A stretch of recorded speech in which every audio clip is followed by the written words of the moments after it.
Hi, everyone. Welcome back to our podcast. Today, I'm going to welcome the very gracious Danielle Wiley, CEO of the Sway Group. And I've got to tell you that last time we did this, I screwed up. So, Danielle, thank you for being patient. I've done this 200 times. I have never forgotten to record before. So, and it was such a good one. So this time we're going to try really hard to bring back the magic. So it's happened to me, by the way, when I've been recorded, I've been interviewed, but I've never done it myself. It's Oh, never no happened. kidding. Yeah, it's Yeah. happened to me. And I've talked to people that do this a lot, and apparently it's a thing. So this time I'm like, oh, wow, I apologize again. This will be fun now because it's going to be great. You had such a good input. So the good news is we already have really good notes on what to talk about today. Right. So take two. So let's talk about what is influencer marketing? How has it grown? Your CEO, by the way, I admire your work. The reason why we're talking at all is because I noticed just how great, I get your newsletter. I think there's lots of good stuff there. So give us a Thank little you. bit on influencer marketing. Um, so just what it is at its core. Well, yeah, like what So is it as a core? And then, I think your story, let's just start there with some basics. yeah, so I mean, at its core, influencer marketing is simply brands using influencers to help tell their story. I think it's really grew out of spokespeople, which has been a thing forever. I mean, if you can I'm like thinking of I Love Lucy and Vitamita Vegemin. It's gotten a little bit more what's the word? A little bit more refined, I think. But that's what it is at its essence. And when I started the business, I came from PR and was building up influencer marketing. This is over 15 years ago, and everything was really mom blogger focused. That was the first uh, niche or vertical to really start getting paid for sponsored content. And I helped build that up. I was, like I said, I was working at a giant PR agency. We had lots of food clients, baby care type products, CPG, and we were paying mom bloggers to come to events, to write blog posts about the products that we were promoting. And I just could kind of see that it was going to explode tremendously. The number of influencers was exploding day after day. And I felt like the stories they were telling were incredibly compelling, and I could see how they were reaching their audience. But at the same time, I could see that even coming from an agency and then certainly looking kind of backwards at the brands who were paying us to do this, none of us had the bandwidth to be managing these programs, and they were getting more and more complex just because it was getting harder and harder to find the right people, to vet them, to figure out the contracts, to pay them, to do all the negotiating, to make sure the content was correct. There are just so many pieces and parts to what has now become influencer marketing. And so that's where Sway Group came from, just kind of seeing the need for there to be some kind of agency that sat in the middle between either the brands directly or the PR agencies or media buying agencies creating these programs on their behalf. And then on the other side, the influencers who um, most of them didn't come from a marketing background. They were just back then when it was all long form written content. They were great writers who had a story to share, but they didn't necessarily know the marketing terminology. They didn't know how much they should be charging to to do these brand programs. And so we created Sway Group to kind of help bring those two sides together and create really awesome content. That's awesome. So you said something there as another insight. I get so many insights when I talk to you. That a lot of the influencers were great writers at the beginning. And do you feel like that's still the case? They just naturally are good writers because people just assume, oh, they're just clever. But being a good writer, to be able to craft a story, kind of see it from beginning to middle to end, is that a prerequisite to be a good influencer? Like, what makes a great influencer? Not anymore. Um, Very few.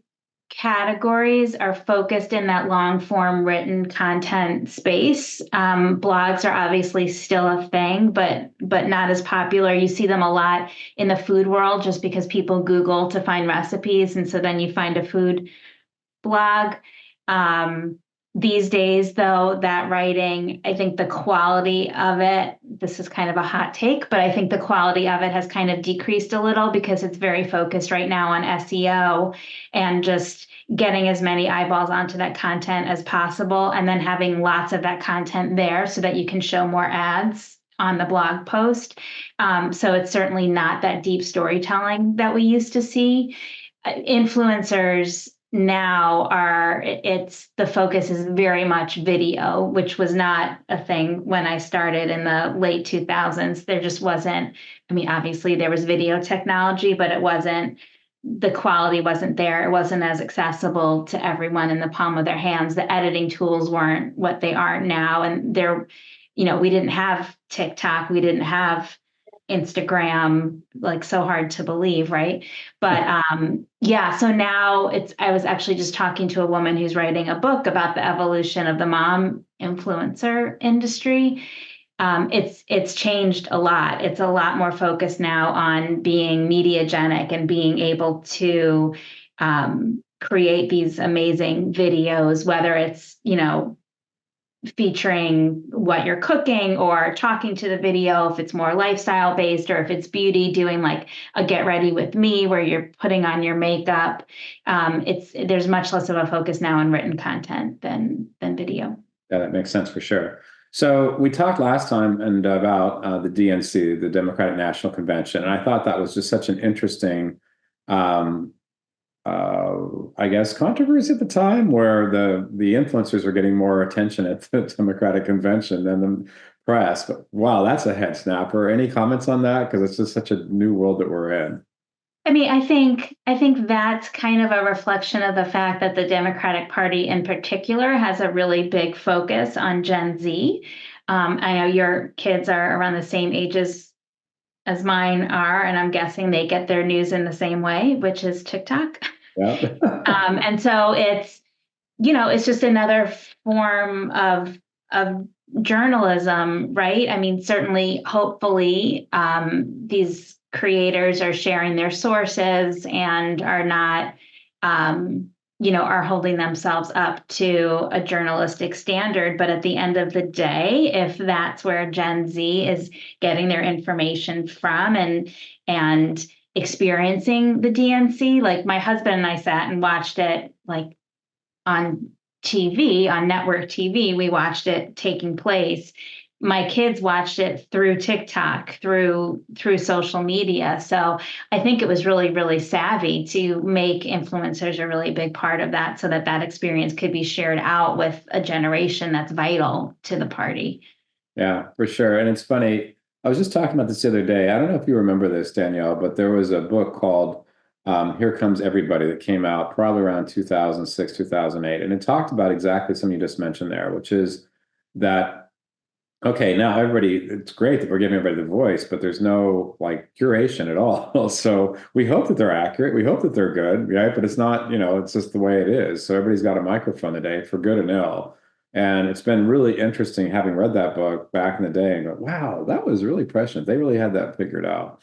So it's a really exciting time. But I want to go back actually for a second and just say congratulations on seeing this opportunity with when you decide to do this. I love that you A, saw it and B, had the guts to go for it. I think that's just awesome. What a fun ride this must be for you to sort of watch it evolve and change over time. So I always love entrepreneurialism, and that's just awesome that you saw that. Yeah, it's funny because I'm not, I never wanted to be a CEO. Like, I hear people call themselves serial entrepreneurs, and like, that sounds terrible to me. It's really hard, and it's not, I don't know, it's not something I aspired to. I love running this company and doing what I do, but really it was more that like I just saw that this had to be done, and I knew I would be irritated if someone else did it instead of me. And it was just kind of this fight I had within myself, and I was like, I just have to do it. But it wasn't. I'm not one of those people who was always looking for, what company am I going to start with my big idea. I just want to like start something. I was very happy in my job. I think that's really common. Like I call myself sometimes the reluctant leader. Like I'm a leader. I lead all the time. I have to make decisions really quickly because I remember the moment I started leading before I had a company, it's like because I always thought somebody else would have better ideas. And eventually it's like, well, somebody's got to do something here. Okay, you do this, you do this, and do this. And all it worked. And everybody fell Yeah. behind. And I couldn't believe it. So I don't lead for the glory of it or start a company for the glory of it. It's like something's going to get done. And it's like, okay, fine, I'll do it. Fine, I'll do it. Right. Right. So I really admire that you got in there. That's awesome that you caught that early. How, I do this quick question on that note. Have things changed? Like, I know it's changed, and you mentioned just talked about the types of going to video. Is it as fun as it used to be? Or do you still and get that passion for things are always changing? Because you have to be up on it with your field for sure. And I'm just curious how that feels. Yeah. I mean, some of it is just we've been doing this a while and we have a great team now. So I don't have to be the one person who's up on everything. Um, yeah, I think it's still fun. What's fun about it is that it changes all the time. Like we're jumping into 2025 planning now with most of our clients, and there's a chance that TikTok, which is like for some of our clients over 50% of the content that they're doing with us, and it might go away mid-January. So that's keeping us on our toes. New platforms are arising all the time.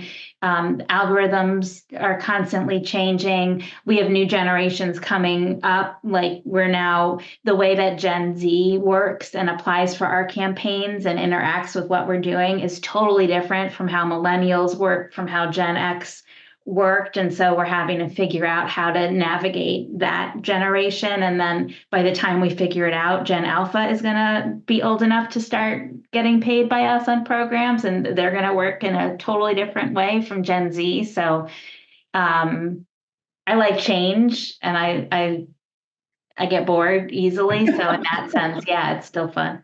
Awesome.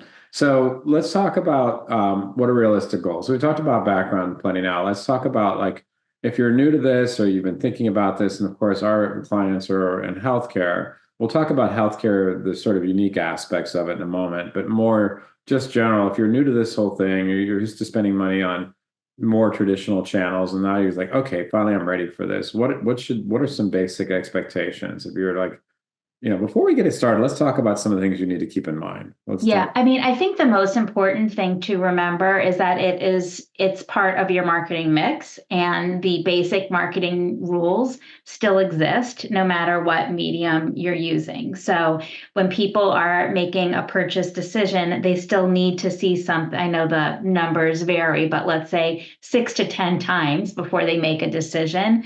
Just because you can measure all the way down through to the purchase in influencer marketing, because it is all on the internet, because we have great tracking now, we can see when someone sees something and then they like it and then they comment and then they click and then they buy it. Just because we can track that doesn't mysteriously make it that you can jump right to the bottom of the funnel and ignore all the top of funnel stuff that we learned about when I never studied marketing, but through the school of hard knocks. But like it doesn't take away the importance of top of funnel and awareness. So yes, we can track through to purchase, but that doesn't mean that you don't still need awareness. And so that's one of the biggest mistakes I see people making when they jump into influencer marketing and they think they're going to just instantly make sales, that all of these influencers are going to be driving people to purchase immediately. But the fact is that you still need to build that general awareness, and influencer marketing is actually amazing for that. Some influencers are good at like getting people to click and make that purchase instantly. Not all of them are, but that doesn't mean that they're not useful, because you still need to hit people at every stage of that funnel. Yep, totally. So, healthcare. Nothing is easy in healthcare. So tell me about healthcare. Yeah, nothing's easy in healthcare, but it can be done. You can market healthcare via influencer marketing, and it can be incredibly compelling. I think when you're looking at pharma, for example, like those real person first person stories are really important to share, and they can reach people in a way that marketing and branding that comes from the brand and just kind of feels like it's coming from a giant entity might not reach people in the heart in the same way that something would coming from an influencer. That said, any regulated industry just brings with it a whole other like slew of things that you have to think about. So just in terms of the rules, the disclosures that are required, on our side, those programs are always a little bit more complicated because you have more people on the brand side looking at everything, the legal review of the influencers we're using, the concepts that they're going to talk about, the actual content that they're creating, what's written in the caption. Like there's just a much um, higher level of oversight in all of that.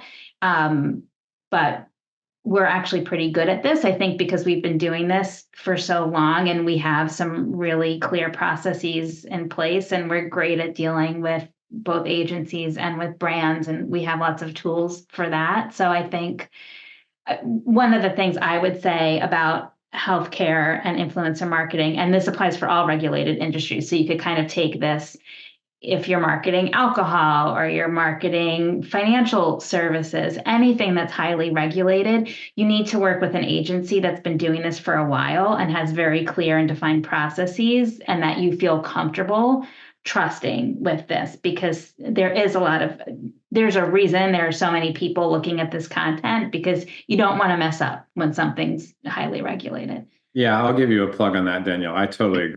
I mean, like when we have clients that become interested in this topic, you'll be the first name I bring up because we honestly, this is something that we're a really good agency, but this is not our area of expertise. It's one of the few things we don't do internally, and I don't have any desire to do it because it's its whole thing. And you have enough complexity in healthcare as it is, and I feel like if you're a brand that can afford to do influencer marketing on top of everything else, there's some high risk there. They pretty much want to make sure they do this right because you've got a lot Yeah. of crews and things can go awry really quickly.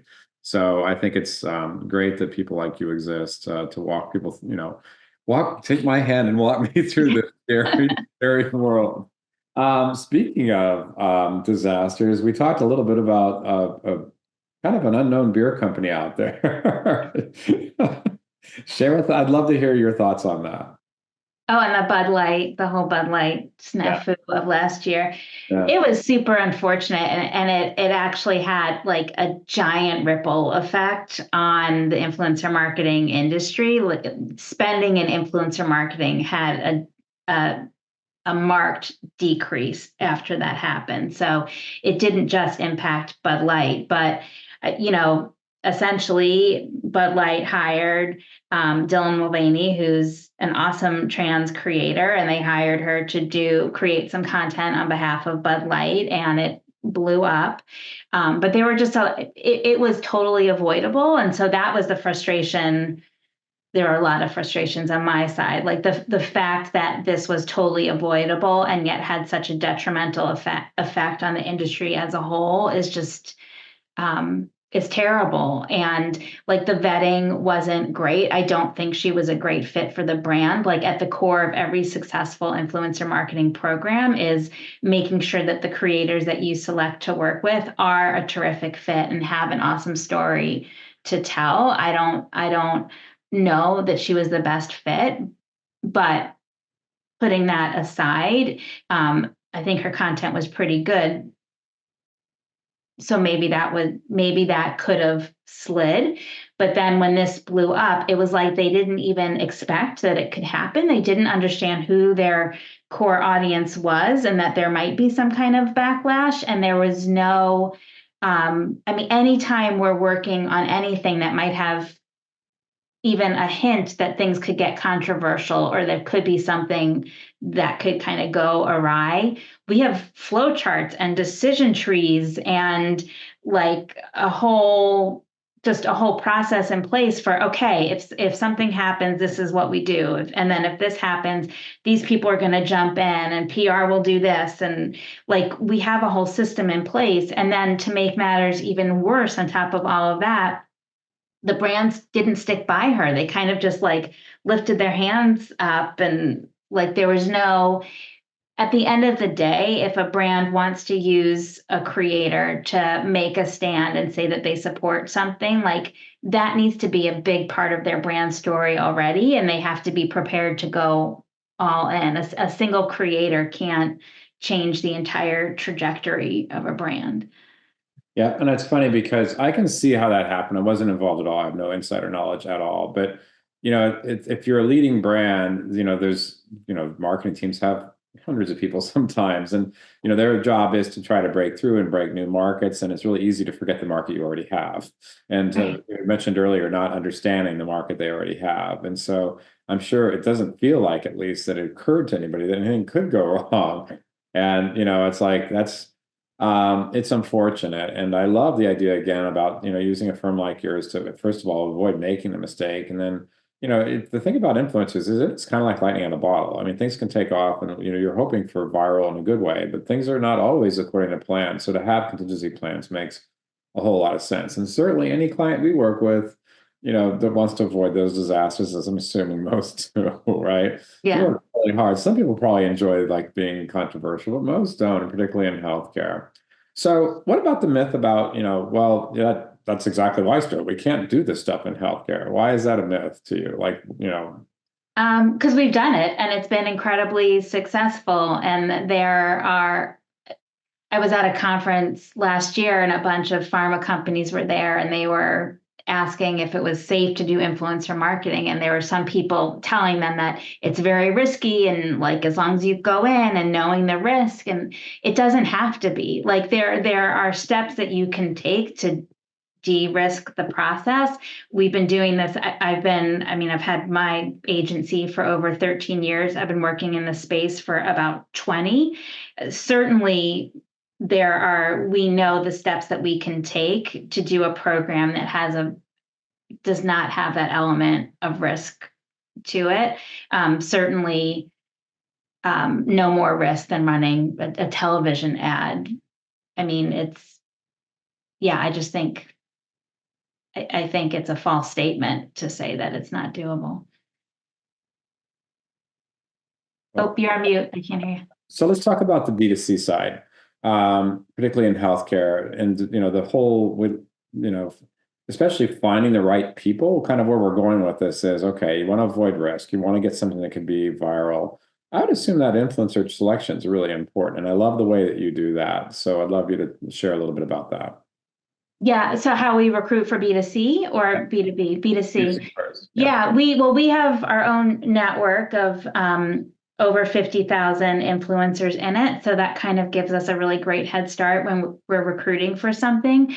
And as I alluded to earlier, the first thing for us is just finding people who already have a story to tell and for whom it's not going to be, when their audience sees them talking about a particular healthcare company or an issue they have or whatever it is, it's not going to seem like a total non sequitur to their audience. Like if there's someone and all they talk about is going shopping at Home Goods and decorating their house, and then all of a sudden they're sharing something about a migraine medication, it's going to be weird. But if they've shared before with their audience that, hey, they struggle with migraines and this is something that impacts their life, it's gonna feel totally smooth and fine if they start talking about a resource that they have found to help with that.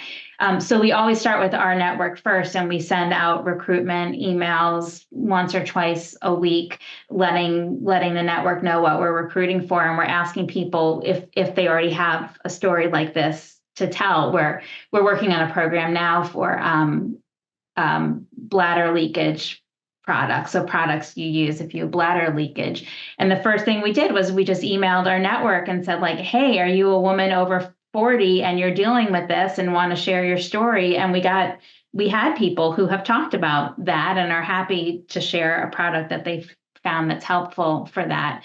So we start with that. And then we're also always hand recruiting as well, finding people who might not be in our network yet, but are already talking about this product or service, or we know that it would be relevant for them. So we have a whole kind of defined process in place, but it always starts with our network first. Yeah, that makes so much sense. And yeah, I think the word you didn't use there, but the authenticity of it, right? To, otherwise, like, what is this? This feels so Yeah. fake. He's talking about, you know, vases and paintings on walls, and then it's talking about bladder control. And they never talk about anything like that. And they don't have that sort of style. And that transparent style would come across as really funky. I can totally get that. And so on the B2B side, we work with a packaged goods company, a consumer packaged goods company now that, but in a very small way, and they don't have the budget. It's funny, just because they're big, by the way, doesn't always mean they have budget. Just state that as True story. an obvious thing. But, they wanted to do more of a B2B influencer campaign. And so I'm curious, how do you approach that? Because, you have, when I say B2B too in healthcare, it oftentimes means referring doctors, not always, but like tell us about some of the unique perks with B2B and particularly healthcare and any thoughts you have on that. Yeah, B2B is a lot trickier, I think, because you do have to find people who are using your product or your service. And then you run into the fact that people in the B2B space, people aren't often the master of their own domain. They have to get permission from whoever their employer is. To be able to take outside payment for something. It's kind of like a side gig, but they're taking advantage of what they're doing at their company. So it's a little bit, you run into some awkward situations. It just makes it a much more complex recruitment. Something we have done for clients that can be just kind of like a helpful way to get around this is to set up kind of creator studios at conferences where you know that your happy customers are already going to be in attendance, and you ask them to participate in an interview, and we create those kind of video testimonials but in like creator format on their behalf. So all they have to do is sit and chat for 5-10 minutes, kind of like you and I are doing right now, and then we can take those videos and turn them into pieces of influencer content that we can then distribute as advertising. So it doesn't necessarily get away from the having to get permission from your employer and the fact that it's a little bit tricky, but it cuts down on the amount of time required for recruitment because everyone's all in that same room or at least same building already, and it kind of can consolidate everything and simplify it a bit. That totally makes sense. It's funny, the trade show environment. We've done our fair share of just podcasts live on the floor, and I have like a little portable mic I've done in the corner next to the kitchen. But that works sometimes, right? It's a real authentic feel, and people forgive the clinking in the background and the noise. It actually feels like sort of an energy, and I think that's great. And of course, you can do transcripts. There's all kinds of things. So I love that. And again, we'll think of you the next time we have a client with a budget and desire, because there's just so much. I mean, I think it's really, if you're not in the agency business to even comprehend all those little details that have to be handled. And it reminds us of us too. Like we have all these processes in place. We did when we were little. It takes experience and time and to do that. And it's really, really important. So let's talk about, I would love to hear, there's some common tools out there that might help sort of the do-it-yourselfers, which I just discouraged against, but more like, find, and I know you have your own network, but just give us a sense of like the challenge of finding, compensating, sort of influencers. How does that all work? Yeah, I mean, it's why we're in business, because it's incredibly time consuming. There are a lot of platforms out there that have discovery tools that help you to find influencers who might be a fit, but those are only as accurate as the information that's available in the profile of each of the influencers. And most of that information is about the following of the influencers, not the influencers themselves.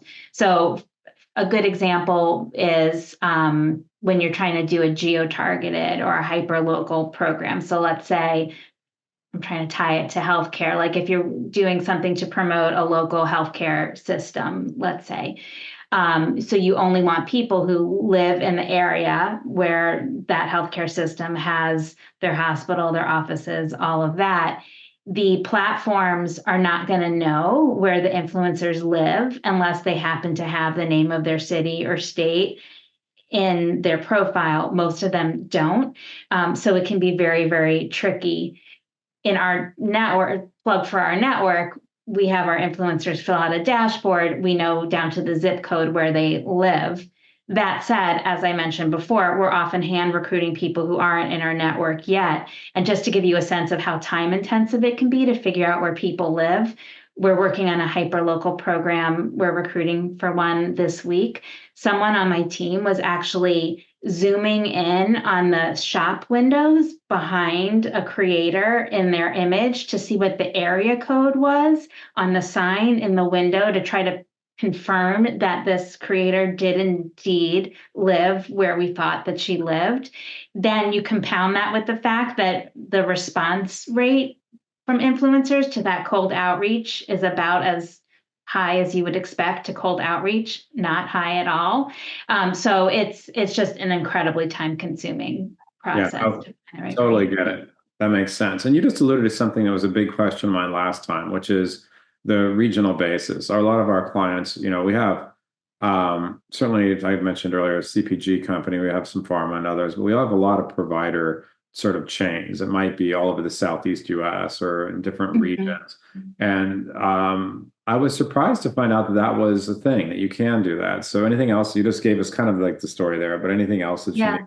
the regional side of it? I mean, I think the good news is that it's a lot more effective to do regional influencer marketing now than it used to be, simply because we include paid amplification on all of our programs. It's kind of a standard in influencer marketing across the board.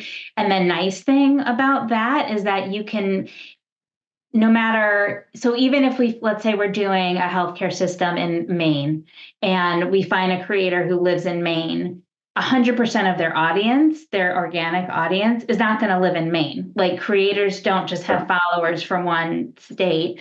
So you get that organic reach. It might not be as accurate as we want, but at least that person has an authentic story to tell because they live in the right state. So how do you get that content in front of the right eyeballs?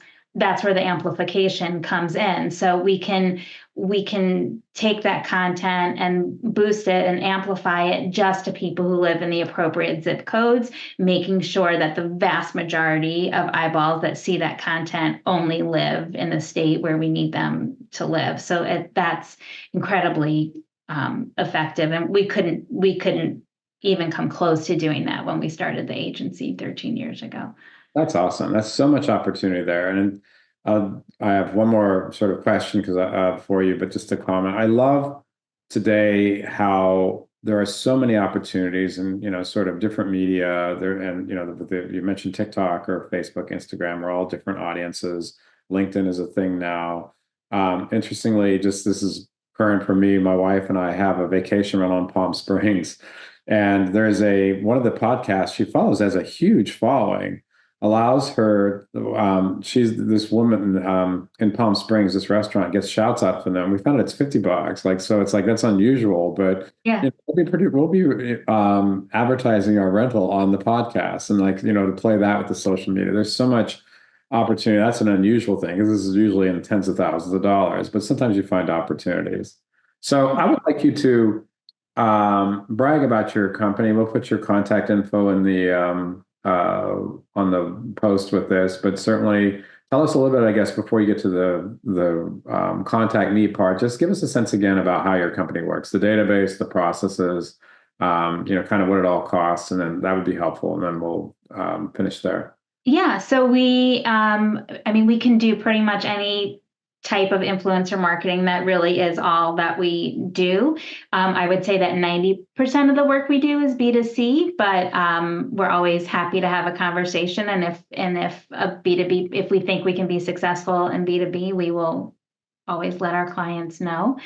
Our minimum to engage typically for a campaign, it's usually at least $50,000. There are certainly some exceptions, but that's kind of a good rule of thumb. We work on both a campaign basis and on an annual basis, so there's no minimum time commitment with Right. us.